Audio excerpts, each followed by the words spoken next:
So, um, have you ever found yourself looking at a price tag, maybe $9.99, and feeling like, yeah, that's a good deal, even though, it's basically $10? Oh, absolutely. It's not just you. That feeling is actually by design. By design. Yeah, it's part of what we call psychological pricing. It's a whole toolkit, really, of strategies aimed right at our perception of value.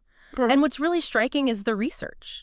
It consistently shows these techniques, well, they dramatically boost sales, often making us act against our own rational judgment.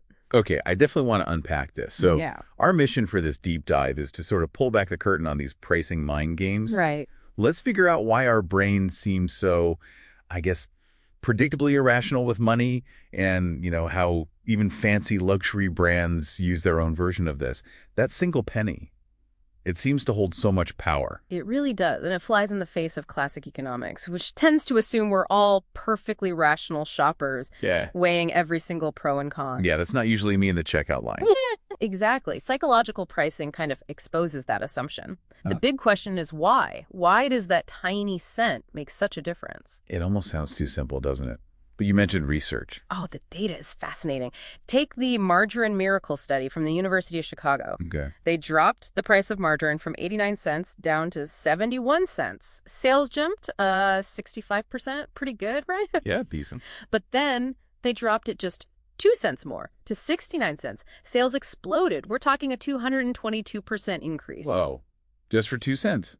Exactly. It's not logical math. It's our brain latching onto that first digit, the 6. It feels dramatically cheaper than the 7. That's incredible. So it's all about that first number. Largely, yes. That margarine miracle really shows its power. And it's not alone. There was another study back in '96 looking at women's clothing in mail order catalogs. Okay. They found items ending in .99 consistently outsold identical items priced ending in .88, or just a round number, like .00. By how much? By about 8%. Again, those pennies just seem to have this outsized influence. So it feels like magic, but it's actually psychology. Mm-hmm. What are the main tricks happening in our heads? What makes us fall for this? Well, it boils down to a few key cognitive shortcuts. The first big one is left digit bias. Left digit bias, okay. Our brains, when we scan a price, we tend to anchor on that first digit on the left. So $9.99 feels significantly closer to $9 than $10. Right, even though it's just 1 cent away from $10. Exactly. It creates this sort of unconscious feeling of a better deal. Okay, that makes sense. What else? Then there's something called the right digit effect. This one's a bit more subtle. It affects how we perceive the size of a discount.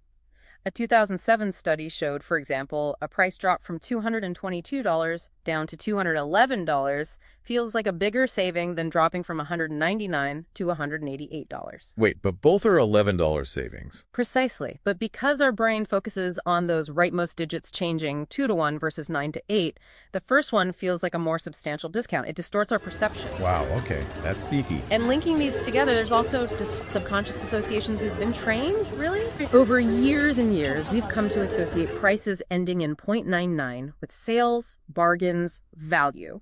It's almost automatic. And the opposite, like whole numbers. Right. Whole numbers like $100 or $500 tend to signal quality, maybe luxury, exclusivity, no hint of a discount there. So that brings us to the luxury brands. If .99 means bargain, how do they play this game?